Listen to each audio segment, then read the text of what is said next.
কিসের বাসো ভাই? আমরা আমার দেশে থাকি না। আমরা দেশে থাকি না। হ্যাঁ, ঠিক আছে। আপনি আপনি বলেন কেন যে আল্লাহ আকবার একবারই ছাড় দেয় না? আমাদের প্রত্যেকটা প্রোগ্রামে দেখো না। না, এই জায়গাতে আমি কি বুঝতে পারছি চাকে শোনেন। না না, এখানে যে কোরআন শরীফ তেলাওয়াত হলো, একবারই দিছে আল্লাহ আকবার হাম্মাম করে আর দেয়নি, এটা ঠিক না। তার মানে দিছে তো? না, তার মানে দেয়নি, দিছে তো। একবার দেখ 10 বার দেখ দিছে। আপনারা কোন আওয়ামী লীগের মধ্যে দিছে? আপনি তো বললেন একবারই দিছে আর দেয়নি, এটা তো ঠিক না। আগে কথাটা বলি তো। আপনি বলেন কিন্তু সঠিক তথ্য দেন, ভুল তথ্য দেন কেন?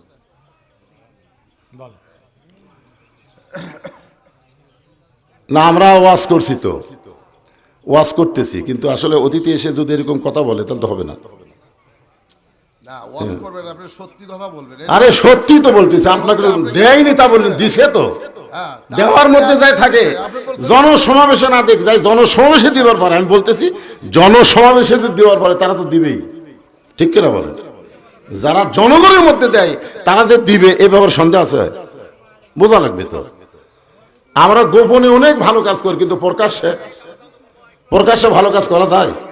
কিন্তু এটা সালাউদ্দিন কাদের চৌধুরীর ছেলে করেছে, হাজার হাজার লোকের সামনে তাকবীর দিয়েছে, বিএনপির যত লোক সামনে ছিল কেউ মুখ বন্ধ করেছিল না, সবাই আল্লাহু আকবার বলেছে। আমি এই কথাই তো বলতে চাচ্ছি। আমি একটু আমার প্রধান বক্তার সাথে দ্বিধা করেছিলাম যে উনি বলতে চেয়েছিলেন যে একবারই হাম্মাদ সাহেব বলছেন, এটা তারপর কি বলছেন আমি আসলে এই করি যখন বলছে একবার বলেছেন, আমি সেটাকে দ্বিধা করেছি। আমরা ইসলাম কারো ব্যক্তিগত সম্পত্তি নয়, ইসলাম সকল মুসলমানের সম্পত্তি। কেউ যদি মনে করেন এটা আমার ইসলাম আমার একাধিক আর করো না, এটা তো সঠিক না। যারা ক্ষমতার থাকতে যা করেনি, এরা ক্ষমতার যাওয়ার আগেই তার সাথে বেশি করতেছে। জোরে কোন কথা ঠিক কিনা? রাজা বাদশাহ তো আউট হয়ে গেছে, রাজা বাদশাহ চলবে না, চলবে আল্লাহর মুলকিয়াত। জোরে কোন কথা ঠিক কিনা? হ্যাঁ, ওরা মাঝে মধ্যে এসে হামকে ধামকি মারবি, কিন্তু কাম হবি না তো। সময় মতো ন্যাংটা করে নামা লাগবে। জোরে কোন কথা ঠিক কিনা? সব বেশি কথা বলা লাগে না ভাই জান। হ্যাঁ, আদম ইশারা বা সত্য, আদম সন্তানকে বেশি বলা লাগে না, ইশারা করলেই তারা বোঝে। আর গাধাকে সারাদিন বলেও বুঝাবার পারবেন না, গাধা গাধাই। জোরে কোন ঠিক কিনা? এই কোরআনের ইলম যার মধ্যে থাকবে, খায়রুকুম মান তাআল্লামাল কোরআন ওয়া আল্লামা, রাসূল বলেছেন ওই ব্যক্তির চাইতে জ্ঞানী সম্মানী কেউ নাই যে আল্লাহর কোরআন শিখেছে এবং অপরকে কোরআনের তাফসীর শোনায়। জোরে কোন কথা ঠিক কিনা? আপনারা মনে করেন আমাদের জ্ঞান নাই, কিন্তু আমরা বেকুব হয়ে আছি। এই জন্যে ভাইজান, এই জন্যে আমাদের খুবই সতর্ক হওয়া লাগবে, কারণ সুযোগ যখন সামনে একটা আসতেছে, এইবার যদি ভুল করেন। আর যে আমাদের একজন অতিথি এখানে বললেন যে ইসলাম তো সব মুসলমানের, ইসলাম তো সব মুসলমানের, ঠিকই আছে। ইসলাম মানে কি আর মুসলমান শব্দের অর্থ কি এটাও বোঝা লাগবে। কারণ মুসলমানের মধ্যেই কিন্তু মুনাফিক, মুনাফিক কিন্তু কাফেরের মধ্যে নেই। ইহুদি খ্রিস্টান বৌদ্ধর মধ্যে কোনো মুনাফিক নাই, মুনাফিকের আবাদ কিন্তু মুসলমানের ভিতরে, এটা বোঝা লাগবে না? তো যারা মুসলমান দাবি করে আর মানুষের তৈরি আইন অনুযায়ী চলার নিয়তে থাকে, আমরা বাধ্য হয়ে হয়তো চলতেছি, কিন্তু নিয়ত তো পাল্টান লাগবে, নিয়ত পাল্টান লাগবে না? আল্লাহ রাসূল বলেছেন মান সাআলাল্লাহু তাআলা আশ-শাহাদাতা বিসিদকিন বাল্লাগাহুল্লাহু মানাজিলাশ শুহাদা ওয়া মাতা আলা ফিরাশিহি, রাওয়াহুল বুখারী কিতাবুল মাগাজি। বুখারী শরীফের কিতাবুল মাগাজি অধ্যায়ের মধ্যে হাদিসখানা আছে, যদি কোনো ব্যক্তি চায় যে আমি আল্লাহর দিন দুনিয়াতে কায়েম করার লক্ষ্যে ইসলামী আন্দোলনের সৈনিক হব, প্রয়োজনে শাহাদত বরণ করব, শাহাদত বরণ করার নিয়তে সে যদি কাজ করে, ওয়াইম্মা তাআলা ফিরাশিহি, তার পক্ষে শাহাদত হওয়া সম্ভব হলো না, সে নিজের বিছনাতেই মৃত্যুবরণ করলো। ওয়াইম্মা তাআলা ফিরাশিহি, সে নিজের বিছনায় কি করলো? মারা গেল। বাল্লাগাহুল্লাহু মানাজিলাশ শুহাদা, আল্লাহ হাসরের ময়দানে তাকে শহীদদের কাতারে দাঁড় করায় দিবে। তো তাহলে আমরা নিয়ত করব যে আল্লাহর কোরআন অনুযায়ী চলবো। জোরে কোন কথা ঠিক কিনা? এই নিয়তে আমাদের কাজ করা লাগবে, কোরআন অনুযায়ী চলবো। মুসলমানিত্ব বজায় রাখতে গেলে মানুষের তৈরি আইন দেওয়া চলা যায় না, যদিও সেটা আমাদের উপর চালানোর চেষ্টা করা হয়, এটা কিন্তু তারা জালেম হয় আর আমরা যারা চলি বিপদে পড়ে আমরা হই মাজলুম। জোরে কোন কথা ঠিক কিনা? যে বহুদিন হলো আমরা মাজলুম অবস্থায় আছি, তো সব তো আমাকে দেখা শেষ, সব দেখাই শেষ। 54 বছর আমরা কম দেখিনি, ধরে কোন কথা ঠিক কিনা, সব দেখা হলো শেষ। আগামীতে নিরপেক্ষ একটা নির্বাচন যদি হয়, আমরা দেখব আল্লাহর কোরআনের বাংলাদেশ। ও মানুষ যতই বলুক বগুড়ার মাটি বিএনপির ঘাঁটি, এগুলো ভুয়া কথা, ভুয়া কথা। বগুড়ার মাটি হলো মুসলমানের ঘাঁটি, জোরে কোন কথা ঠিক কিনা, মুসলমানের ঘাঁটি। এই হিসাবে আমি সূরা মুলকের 2 নম্বর আয়াতের আলোচনা এখন আপনাদের সামনে ধারাবাহিকভাবে করব। অন্তত মাগরিবের কিছু আগ দিয়ে মাহফিল শেষ করে দিব। যারা বাহিরে আছেন তারা ইনশাল্লাহ ভিতরে এসে বসেন। আল্লাযী খালাকাল মাউতা ওয়াল হায়াতা লিয়াবলুয়াকুম আইয়ুকুম আহসানু আমালান ওয়া হুয়াল আজিজুল গফুর। আমার মা বোনেরাও কিছু পর্দার অন্তর আছে না নাই? ওনার হয়তো মনে করবে হুজুর কি আমাদের কথা ভুলেই গেল নাকি। এই সুন্দর আমলের মধ্যে পুরুষের জন্য 1 নম্বর হলো নামাজ। সুন্দর আমল, যত আমল আছে তার মধ্যে সুন্দর আমলের মধ্যে 1 নম্বর হলো পুরুষের জন্য নামাজ। আর নারীদের জন্য 1 নম্বর নেক আমল হচ্ছে পর্দা। যখন কি মেয়েরা যদি পর্দার মধ্যে থাকে, যদি অন্য ইবাদত কমও হয়, তারপরে আল্লাহ তাদেরকে জান্নাত দিবে। আর সব ইবাদত করতেছে, নামাজ পড়ে, রোজা করে, সবই করতেছে, কিন্তু বেপর্দা যদি থাকে তাহলে মেয়েদের একটা ইবাদতও কবুল হবে না। আমার মায়েরা যারা পর্দার অন্তর আছেন তারা খুব খেয়াল করবেন। আল্লাহ এখানে ফরজ করে দিয়েছেন, অকরনা ফি বুয়ুতিকুন্না ওয়ালা তাবাররাজনা তাবাররুজাল জাহিলিয়াতিল উলা আইয়ুকুম আহসানু আমালা। সুন্দর আমলের জন্য মেয়েদের পর্দা। যখন মেয়েদের কি, যে মেয়েরা পর্দার মধ্যে থাকবে তার সব কিছু আল্লাহ সুন্দর করে দেবে, সব কিছুই সুন্দর। তার দেহ সুন্দর থাকবে, মন সুন্দর থাকবে, পেটের বাচ্চাগুলোও ভালো হবে, সব কিছুতেই সে 1 নম্বর হবে। এখন আসেন,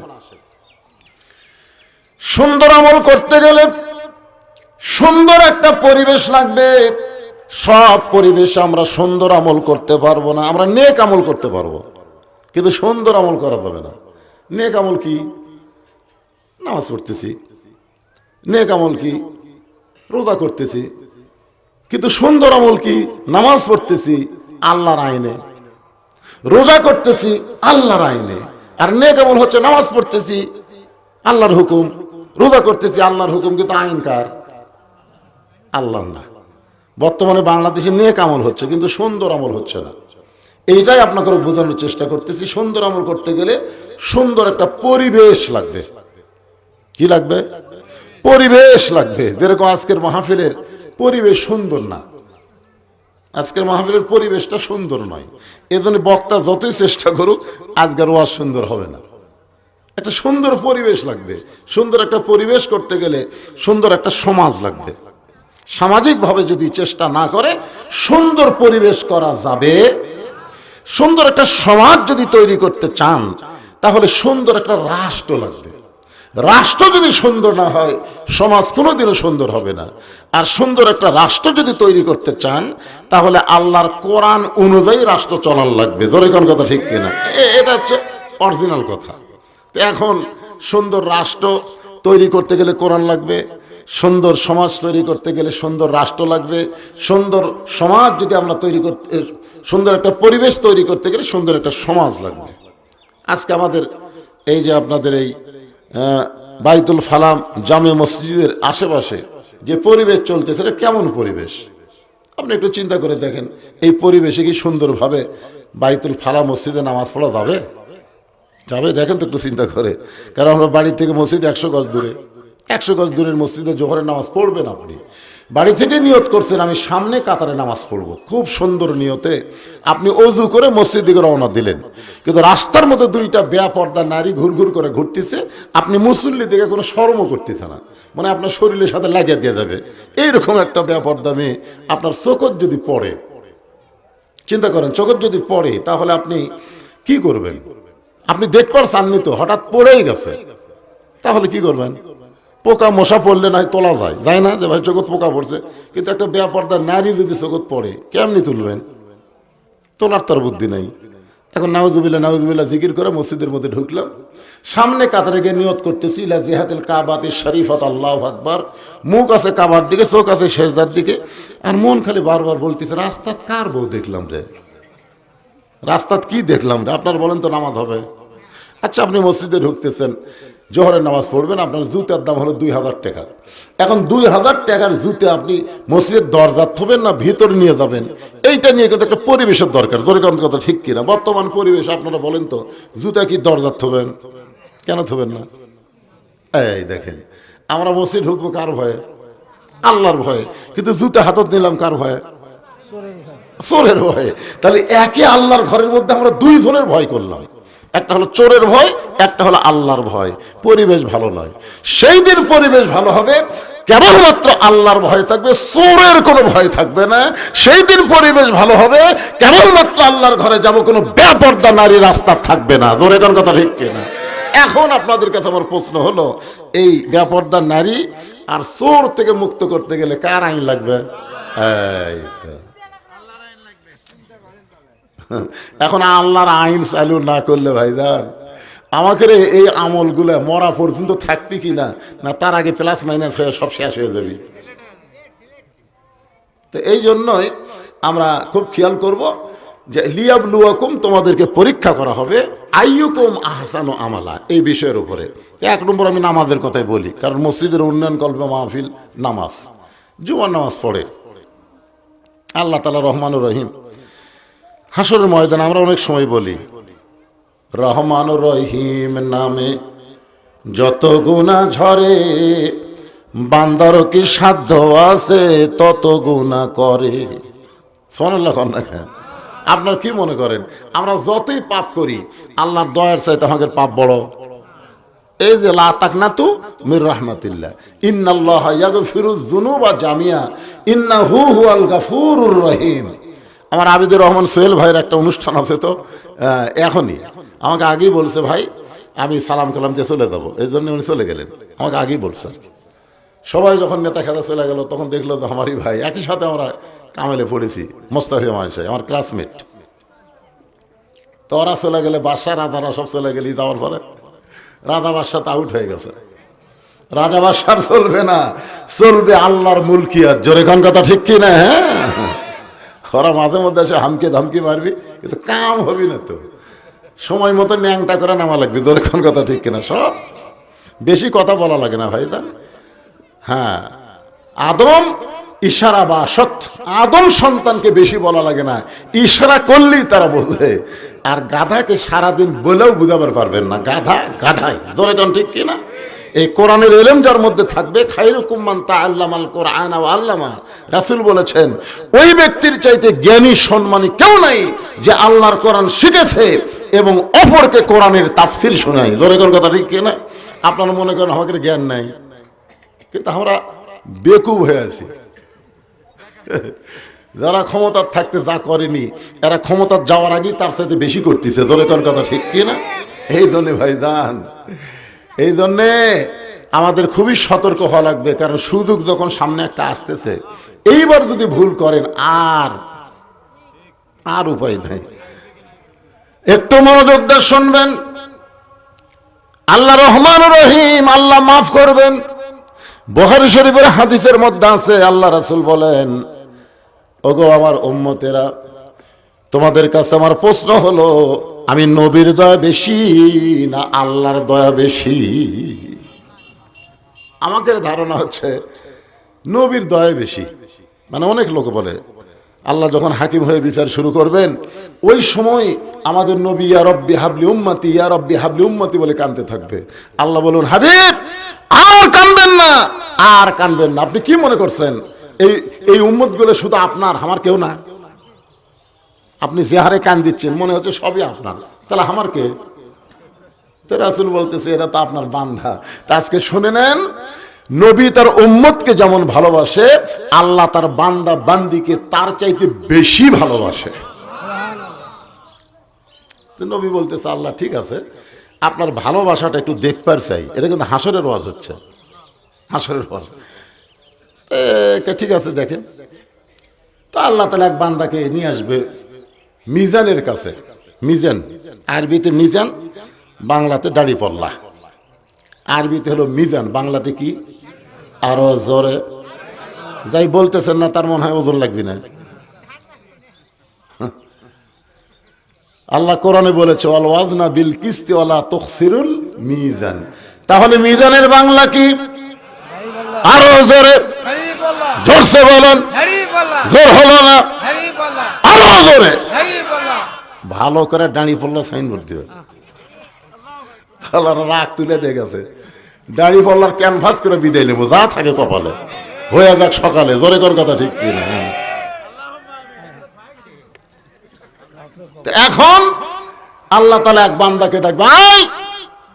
নবী বসে আছে উকিল হয়ে, আল্লাহ হচ্ছেন হাকিম, সুবহানাল্লাহ বলেন, আর উম্মত হচ্ছে আসামি। উকিলের সামনে হাকিম আসামির বিচার করবি দাড়ি পল্লা দিয়ে। নেকি আর পাপ দুই পল্লা দেওয়া হবে, দেখা যাবে নেকি আর পাপ সমান সমান। রাসূল খালি কয় কি একটা নেকি বেশি হলো না, মানে উকিলের ধান্দা কি নেকি একটা বেশি হলো না, আর হাকিমের একটা পাপ বেশি হলি তো আমি। উকিল খালি টানতেছে কোন দিকে? জান্নাতের দিকে। আর হাকিম খালি একটা পাপ বেশি হলে তো। তখন উকিল আমাদের নবী বলবে, আল্লাহ এদের সমান সমান হলো, এর খবর কি? আল্লাহ বলতেছেন এর খবর হলো যদি এক একটা নেকি কারো কাছ থেকে আনবার পারে, এটা কিন্তু দয়ার কথা। যেরকম কিসের কথা? এক একটা নেকি যদি কারো কাছ থেকে আনবার পারে, তাহলে নেকির পাল্লা তুলে দেয়, এক আমি জান্নাত দিয়ে দেব। তখন বান্দা বলবে, আল্লাহ তুমি কি মনে করছো আমার কেউ নাই? আল্লাহ সামনে বলতেছে তুমি কি মনে করছো? আল্লাহ আমার কেউ নাই। আল্লাহ বলে তোর কি আছে? বহু আছে, আমার নেতা আছে, আমার নেত্রী আছে, আমার বাপ আছে, আমার মা আছে, আমার ভাই বন্ধু অনেকে আছে। কারো কাছ থেকে একটা নেকি না, এক আধ বস্তা নেকি নিয়ে আমি আসতেছি। এই বলে বান্দাকে আল্লাহ সুযোগ দিয়ে দিবেন। বান্দা সবার কাছে যাবে, কেউ যখন একটা নেকি দিবে না, সর্বশেষে যাবে মায়ের কাছে। কি বলবো প্রসবের কথা, মা বিনে সেই ব্যথা কেউ তো বুঝিবে না। মাজন ঠেকিয়া সন্তানের দায়, অকালে মা মারা যায়, কেমনে সে মায়ের দয়া বোঝো না। এমন দরদি ভাবে কেউ হবে না আমার মা, মা গো। এমন দরদি কি? এমন দরদি কি আখেরাতে না ভবে? কথা কয় না। গায়ক কি বলতেছে? এমন দরদি ভবে, ভবে মানে দুনিয়ায়, কিন্তু বেটা গেছে আখেরাতে। কে রে গায়ক কি কয় আর তুই কি করিস? একটা নেকি দাও গো মা, একটা নেকি দিলে আল্লাহ আমারে জান্নাত দিবে। মা বলবে তুই তো আমার সন্তান, এটা আমি মানি, কিন্তু তোরে একটা নেকি দিয়ে যদি আমার একটা কম পড়ে। মা যখন নেকি দিবে না, এমন সময় বান্দা মনটা খারাপ করে আল্লাহর সামনে দাঁড়ায় যাবে। আল্লাহ বলে বান্দারে খবর কি? বান্দা কান্দের বলে আল্লাহ তুমি ছাড়া আমার কেউ না। সঙ্গে সঙ্গে আল্লাহ তেলাওয়াত করবেন, ইয়া আইয়ুহান নাসু তাকু রাব্বাকুম ইয়াখশাউ। রে বান্দা তোমাদের কি মনে নাই? লা ইয়াসওয়ালিদুন আন ওয়ালাদিহি ওয়ালা মাউলুদুন হুয়া জাযিন আন ওয়ালিদিহি শাইয়া। মানুষ রে তোমরা সেই দিনকে ভয় করো যেদিন পিতা পুত্রকে চিনবে না, পুত্র তার পিতাকে চিনবে না, কেউ যখন কাউরে চিনবে না, মা তার সন্তান বলে পরিচয় দেবে না। সেই দিনটা হলো আজকে তোমার বিচারের দিন। তোর আমি আল্লাহ ছাড়া যে কেউ নাই, এ কথাটা খালি দুনিয়াত বুঝলি তো তোর নেকির পাল্লা ভারী হতো। তুই আজকে হাসরের ময়দানে বললি যে আপনি কি মনে করছেন আমার কেউ নাই। আজকেও তুই আমার সামনে বললি তা আপনি কি মনে করছেন আল্লাহ আমার কেউ নাই। আবার ঘুরে এসে করছো কি আল্লাহ আপনি ছাড়া আমার কেউ নেই। আল্লাহর যত ইবাদত আছে ভাইজান, ওই মসজিদের মধ্যে যে ইবাদতটা করবেন এইটা আল্লাহ নিজের নামে দলিল করে দিয়েছেন, ইন্না সালাতি ওয়া নুসুখি ওয়া মাহইয়ায়া ওয়া মামাতি লিল্লাহি রাব্বিল আলামিন। নিশ্চয় নামাজ, কুরবানি, জীবন মৃত্যু সব কার জন্য? তাহলে নামাজ তো আমাদের জন্য পড়ি না, আমরা নামাজ আদায় করি আল্লাহর জন্য। ধরে কান কার জন্যে? বাপ কামাই করে কার জন্যে? ছেলের জন্যে। আর আমরা নামাজ পড়ি কার জন্যে? দেখছেন আল্লাহ কয় ফালিয়াবুদু রাব্বা হাযাল বাইত আল্লাযী আত'আমাহুম মিন জু'ইন ওয়া আমানাহুম মিন খাউফ। বান্দা, এই ঘরের মালিকের গোলামি কর, আমি আল্লাহ দুনিয়াতে দুইটা পুরস্কার তোকে সাথে সাথে দিব। এক নম্বর পুরস্কার হলো তোর রেজেকের কোনো পেরেশানি থাকবে না। ভারত যতই চেষ্টা করুক সবকিছু বন্ধ করে দিল, বাংলার মুসলমানের রেজেক বন্ধ করতে পারবে না। জোরে কর কথা ঠিক কি না? পেজ বন্ধ করে দিবি, চিনি বন্ধ করে দিবি, আল্লাহ কয় তোরকে জন্য রেজেক বন্ধ হবি রে। আজকে কলকাতারা কি কয় আমাকে সব আর কিছু চলতেছে না, তোরা পেজ বন্ধ করবো। আল্লাহ বলতেছেন দুইটা পুরস্কার সাথে সাথে পাবা, এই ঘরের মালিকের গোলামি করো। আর একটা পুরস্কার হলো যাবতীয় ভয় ভীতি থেকে আল্লাহ তোমাকে পুরোপুরি নিরাপত্তা দিয়ে দিবে। সুবহানাল্লাহ বলেন না কেন? বান্দা বলে আল্লাহ তাহলে আমার খবর কি? নেকি আর পাপ দুইটা সমান হয়ে গেছে, আমি কি করি? আল্লাহ বলতেছে এক কাম কর, আমার তো সিমেন্ট রড যা আসলে সব শেষ করছি, দুটা বানাতি, একটা হলো জান্নাত, একটা হলো জাহান্নাম। কিন্তু তোর নেকি একটা বেশি হলো জান্নাত দিতাম, পাপ একটা বেশি হলো জাহান্নাম দিতাম, কিন্তু তোর তো সমান। রাসূল বলতেছে আল্লাহ তাহলে এর জন্য তৃতীয় নম্বর কিছু একটা করেন। উকিল বলতেছে তখন আল্লাহ তাআলা জান্নাত আর জাহান্নামের মাঝখানে একটা জায়গা বানাবি, আরাফ, সেই জায়গার মধ্যে বলবি যা জান্নাত দেখ জাহান্নাম দেখ, তোর কামি হল খালি দেখা দেখি। যেরকম জুম্মার নামাজ যারা পড়ে এরকম আল্লাহ এক সময় বলবে যা আমি আল্লাহ তোর জান্নাত দিয়ে দিলাম, যা 5 ওয়াক্ত পড়িস না তো কি হয়েছে যা। তখন এই জুম্মা পাটি শেষে এসে আগে দেয়, আর খুশি হয়ে বুঝলেন, এক দৌড় দিবি জান্নাতের কাছে। মনে করেন বগুড়ার থেকে চিটাগাং এত দূর, এক দৌড় দিবি, নিঃশ্বাসই নিবি না।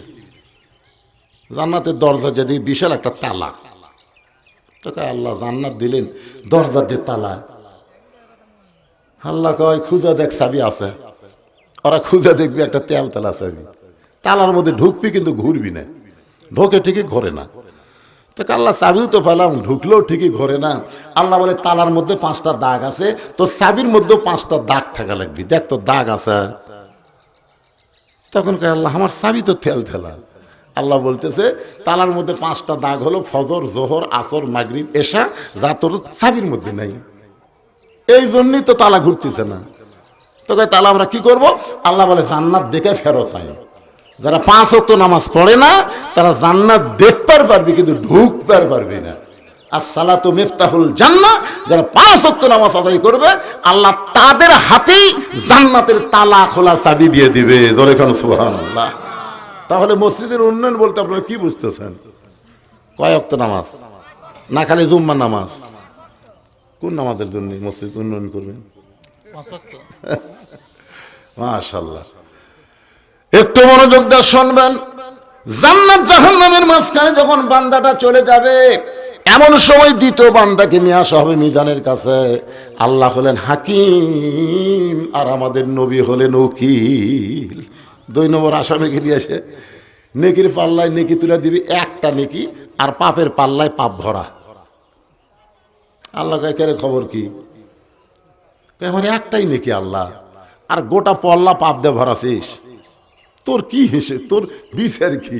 বলতে তো আর দিয়ে হলো নেকি আর পাপ সমান হওয়ার কারণে ওর যে অবস্থা, আর আমার তো পাপ দিয়ে পল্লা ভরা, একটাই নেকি। তা আল্লাহ বলে এখন তুই বল তোর বিচার কি? জাহান্নামী। আল্লাহ তাহলে জানাও যা। জাহান্নাম যে যাচ্ছে, যাওয়ার সময় বলতেছে আল্লাহ জাহান্নাম তো হলো পাপের জন্যে, নেকির জন্য তার জাহান্নাম না। তো খামা খামার একটা নেকি আমি কি করব? আমার যে ভাই একটা নেকির জন্য এত কান্নাকাটি করলো, আমার সে একটা নেকি আমার ভাই দিয়ে দিলাম, যা আমি জাহান্নাম হতে চাই, ওই একটা নেকি নিয়ে তাও জান্নাত যাক। ও কেউ একটা নেকি দিল না, তখন আল্লাহ বলবে আয়, এই তোর ভাই তোকে একটা নেকি দিছে রে, এই নেকির কারণে আমি আল্লাহ তোরে জান্নাত দিলাম। ও নেকি পাওয়ার সঙ্গে সঙ্গে জান্নাতে মারবে দৌড়। যেই মাত্র জান্নাতের দরজায় যাবে এমন সময় ঘোষণা হবে সালামুন আলাইকুম তিবতুম ফাদখুলুহা খালিদিন। জান্নাতের কাছে যাইতেই অটোমেটিক দরজা, পাও পড়ার সাথে সাথে দরজা জান্নাতের মধ্যে ঢুকে গেল। হাসর বসে আফসোস করে বলতে যে কত বড় স্বার্থপর, যে ভাই তার একটা নেকি দিয়া জান্নাতে যাওয়ার সুযোগ করে দিল, একটা বারও সেই ভাইয়ের দিকে তাকালো না। এই কত বড় স্বার্থপর রে। আর বাপ মাও কেউ এতক্ষণ একটা নিকি দিল না, আর এই ভাই নিকি দিয়ে জাহান্নামত গেল, ওই তার দিকে একটা বারও তাকালো না, জান্নাত পায় মারছে দূর। এই কথা হাসরবাসী সবাই যখন চিন্তা করে, এমন সময় বান্দা জান্নাতের দরজায় কান্দে আর গড়াগড়ি খায়। আল্লাহ বলে, বান্দারে তুই জান্নাতের মধ্যে ঢুকলি, আবার জান্নাত থেকে বের হলি কেন? বান্দা বলতেছে, আল্লাহ জান্নাতের মধ্যে গিয়া দেখলাম তোমার একটা সাইনবোর্ড, সেই সাইনবোর্ডের মধ্যে লেখা আছে ওয়ালা তাস্তাহি আনফুসুকুম, জান্নাতেরা যা চাবে তুমি তাই দিবা। আল্লাহ বলতে, তুই কি চাস? তুই যা চাবি তাই ভাবি। বলে, যে ভাই আমাকে একটা নেকি দিয়ে জান্নাতে যাওয়ার রাস্তা করে দিল, আমি সেই ভাই ওখলিয়া জান্নাতে ঢুকতে চাই। আল্লাহ কই কে রে, তুই তো খুবই চালাক। কয়, আল্লাহ তুমি যদি আমার আল্লাহ হও আর আমি যদি তোমার বান্দা হই, তো তুমি একলা চালাক। সুবহানাল্লাহ। আল্লাহ কয়, তুই এক নেকি দিয়ে ওকে জান্নাত দিল, আর ওই যায়া তোকে চাই, এখন দুইজনকে আমি একসাথে দিবার চাই। দেখেন রহমানুর রহিম আল্লাহর দয়া দেখেন। আল্লাহ এবার তৃতীয় বান্দাকে ডাক দিবে, বান্দার আমলনামা খুলে দেখবে, পাপের পাল্লায় শুধু পাপ, একটাও মাত্র নেকি নাই। আল্লাহ কয়, তোর কি হলো রে, তোর যে একটাও নেকি নাই? কয়, আল্লাহ যদি না থাকে আমি কি করব? কি করব মানে তোর সরাসরি জাহান্নাম যা। এই কথা বলা মাত্রই দৌড় মারে। আল্লাহ ডাক দে, বলে, পাগল, আমি তোরে জাহান্নামে যাবার কইলাম আর তুই দৌড় মারিস। বান্দা বলে, আল্লাহ আমি এতদিন মনে করতাম আমার মতো নাফরমানের কোনো জায়গা নাই, আমার মতো নাফরমানের কোনো জায়গা নাই, কিন্তু আজকে হাসরের ময়দানে বুঝতে পারলাম আমারও থাকার জায়গা আছে। আমি মনে করতাম আল্লাহ আমার কোনোই জায়গা নেই, আমি যে নাফরমান আমার কি দিবেন, কিন্তু আপনি আমাকে জাহান্নাম দিলেন, তাও আমি কর পারবো আমার জায়গা আছে রে, জাহান্নামত আমার জায়গা আছে। বগুড়া শহরত না থাকে, 5 পীর বাজারত আমার জায়গা নেই, কি কন?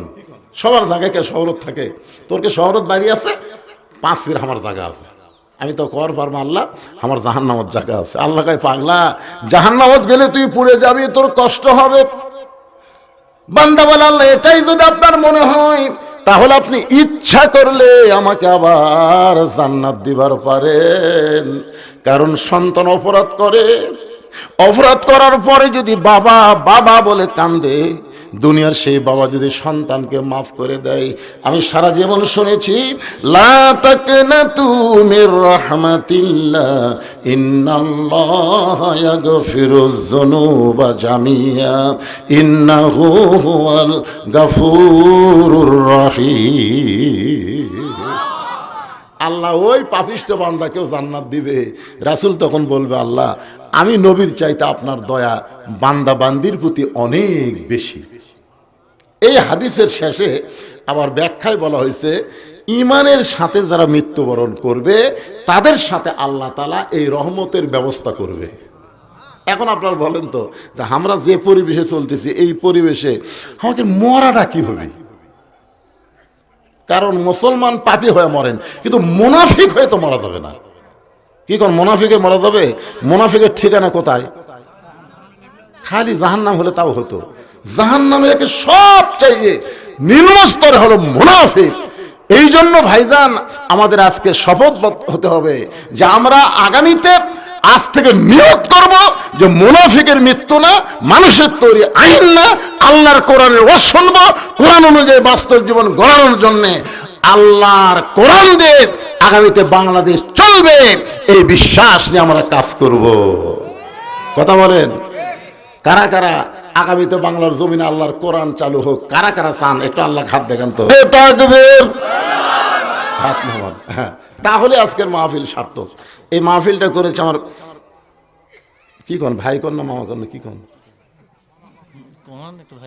ভাই চাইছে মসজিদের উন্নয়ন করবে মাহফিল। এখন উন্নয়ন ঘরের মধ্যে কি হচ্ছে, কারণ দামি বাস যেগুলো বগুড়ার থেকে চলে, সে বাসের টিকিট কিন্তু বাসের মধ্যে হয় না, কাউন্টারে হয়।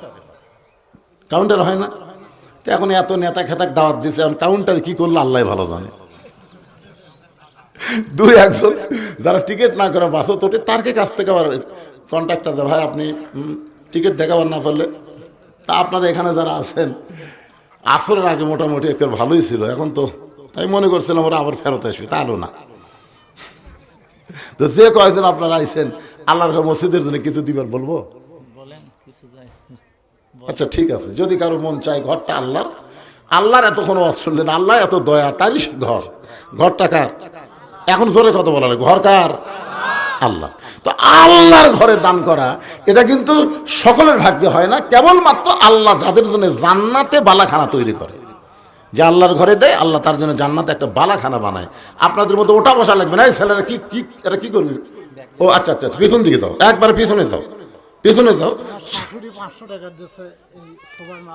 তো জামাই কি দিল? শাশুড়ি তো 500 দিল, কোটি সেরা দিছে। এখানে নাই ওনার শাশুড়ি, উনি 500 টাকা আল্লাহর ঘরের জন্য দান করেছে, আল্লাহ মায়ের দানকে কবুল করেন। আর একজন 200 টাকা দান করছে, আল্লাহ দানকে কবুল। জি আচ্ছা ঠিক আছে, আপনারা ওটা বসে করেন, ওই যে ব্যাগ নিয়ে গেছে যান। এই ছোট বাচ্চা, এই এত ছোট মানুষ রে, ওই কুটি থেকে কুটি যায়, আর ওই তুমি ওটির ডানে আসো, ওই দিকে যাও, ওই দিকে যাও, যাও। যিনি যা পারবেন জীবনের শেষ দান মনে করে আল্লাহর রাস্তায় দান করবেন ইনশাল্লাহ। আমার আগামী জানুয়ারির 2 তারিখে এই যে পাশি পটিতা পাড়া না কি পাড়া, পাটিতা পাড়া মাহফিল আছে, আল্লাহ যদি চাই সেদিন। ওটি আবার কোন নেতা করে যে দাওয়াত দিছে আল্লাহ জানে। যাই হোক, নেতা খেতা যা আছে আগে মারিয়া যাওয়া লাগবে, বুঝছেন ঠিক না? একটা নেতা থাকতে আমার টেজো লিয়ে যাবেন না, হামাল যখন লিয়ে যাবেন তারপরে কোনো নেতা চলবি। আমি আইজুল কলেজে ওয়াজ করছি, শোনেন আপনারা। আমি বগুড়া 3 দিন ব্যাপী যে মাহফিল, সেখানেও মাহফিল করছি। আমি যখন যাব মাইক পাবো, শেষ পর্যন্ত সাটাসাটি কাম হবে, জোরে কোন কথা ঠিক কিনা? মাঝখান তো অন্য কেউ চলবি, আল্লাহ যদি চায়। আগামী জানুয়ারি 2 তারিখে ওখানে ইনশাল্লাহ রাত 9টার থেকে দিনের মাহফিল না, সন্ধ্যার মাহফিল না, 9টার থেকে চলবি, 12টা বন্ধ হবে ইনশাআল্লাহ। এই দাওয়াত আপনাদের দিলাম। আর যা হলো হলো, 2 ভাগে ওয়াজ হয়। আমি আমার জীবনে এটাই করলাম, আসরের আগে ওয়াজ, আসরের পরে ওয়াজ। এটা হয় তাই হয় না তো? এখন ইস্তেগফার পড়েন, দোয়া হবে, সবাই ইস্তেগফার পড়েন। আস্তাগফিরুল্লাহাল্লাযী লা ইলাহা ইল্লা হুয়াল হাইয়ুল কাইয়্যুম ওয়া তুবু ইলাইহি। আল্লাহুম্মা সাল্লি আলা মুহাম্মাদ, আল্লাহুম্মা বারিক আলা মুহাম্মাদ। দেন বাবা দেন। কে দিল? আল্লাহর একজন বান্দা 1000 টাকা দান করেছে, আল্লাহ তার দানকে কবুল করেন। আল্লাহ নেক নিয়ত জিজ্ঞাসা পড়াক, আল্লাহুম্মা আমিন। আপনার তোর কিছু বলার নাই, দোয়া করে দিই। এই ব্যাগগুলা কুটি যাবি রে, ব্যাগগুলা কুটি যাবি বাবা। আচ্ছা ঠিক আছে, একদিকে যাও। আল্লাহুম্মা আমিন, আল্লাহুম্মা আনতাস সালাম ওয়া মিনকাস সালাম, তাবারাকতা ইয়া যাল জালালি ওয়াল ইকরাম। আয় আল্লাহ তাআলা, আল্লাহ বাইতুল ফানার জামি মসজিদের উন্নয়ন কল্পে, কোন পাড়া? শহর দিকে পশ্চিম পাড়া মসজিদ প্রাঙ্গণে আজকের এই দিনের বেলায় জান্নাতের বাগান লেগেছে। মেহেরবানি করে আজকের মাহফিল আমাদের সকলের হিদায়াতের জন্যে, নাজাতের জন্যে, জান্নাতের জন্যে কবুল করো। এই মাহফিলের শুরু থেকে শেষ পর্যন্ত যত আলোচনা হয়েছে আল্লাহ, এর মধ্যে যদি ত্রুটি হয়, ভুল হয়, মাফ করে দিও। এর যা হাদিয়া মঞ্জুর করো। সোনার মদিনায় নবী পাকের রওজা মোবারকে আল্লাহ কবুল করো। তামাম আম্বিয়ায়ে কেরাম, আসহাবে কেরাম, তাবিনে কেরাম, তাবা তাবিনে কেরাম, তামাম পৃথিবীর মাটির নিচে যত মুমিন মুমিনা আছে আল্লাহ, সকলের ওয়াফরে হাদিয়া কবুল করো। এই মসজিদের যিনি সাবেক সভাপতি ছিলেন, তার বাড়িতে আমি কিছুক্ষণ বিশ্রাম করলাম। আহারে বাপজান আমার দুনিয়া থেকে চলে গেছে। আল্লাহ যে মসজিদ আছে কিন্তু সে নাই, আমরা সবাই তার জন্য দোয়া করি, মসজিদকে ওসিলা করে তার কবরকে জান্নাতের টুকরা বানায় দাও। আমরা যারা হাত তুলেছি, আমাদের জনম দুঃখী মা বাবা অন্ধকার কবরে যাদের চলে গেছে, সবাই বলেন রব্বি রাহমহুমা কামা রব্বায়ানি সগীরা। আমাদের দাদা দাদি, নানা নানি, আত্মীয় স্বজন, শ্বশুর শাশুড়ি যাদের কবরে গেছে, আল্লাহ কবরবাসীদের মাফ করে দাও। আল্লাহ এই মহল্লার সমস্ত যুবকদেরকে 5 ওয়াক্ত নামাজ জামাতের সঙ্গে আদায় করার তৌফিক দাও আল্লাহ। সমস্ত পুরুষ মানুষগুলো 5 ওয়াক্ত নামাজ মসজিদ যখন জামাতে আদায় করবে তখন সেই মসজিদের সবচাইতে বড় উন্নয়ন হবে। আমরা শুধু মসজিদের সৌন্দর্য চাই না, আমরা মুসল্লি কালেকশন চাই আল্লাহ। সমস্ত যুবকগুলোকে 5 ওয়াক্ত নামাজি কবুল করো, আমার মা বোনদেরকে পর্দানিশী কবুল করো। মসজিদের সম্মানিত সভাপতি, আজকের মাহফিলের সভাপতি, আল্লাহ মেহেরবানি করে তাকে কবুল করো, হায়াতে তাইবা দান করো আল্লাহ। যারা টাকা পয়সা দিয়ে আজকের জান্নাতের বাগান লাগাইছে আল্লাহ, সকলকেই জান্নাতি মানুষ হিসেবে কবুল করে নাও আল্লাহ। এই পাড়াটার উপরে রহমত বরকতের দরজা খুলে দাও আল্লাহ। তাদের নেক নিয়ত নেক আশায় কবুল করো আল্লাহ। যারা দান করেছে নগদে বাকিতে সব দানগুলোকে জান্নাতের বিনিময় হিসেবে কবুল করে নাও আল্লাহ। সুবহানা রাব্বিকা রাব্বিল ইজ্জাতি আম্মা ইয়াসিফুন ওয়া সালামুন আলাল মুরসালিন আলহামদুলিল্লাহি রাব্বিল আলামিন। ওয়াজাল আখিরাতি কালিমাতুনা ইনদাল মাউতি। সবাই বলেন লা ইলাহা ইল্লাল্লাহু মুহাম্মাদুর রাসূলুল্লাহ সাল্লাল্লাহু আলাইহি সাল্লাম। আসসালামু আলাইকুম ওয়া রাহমাতুল্লাহি ওয়া বারাকাতুহু।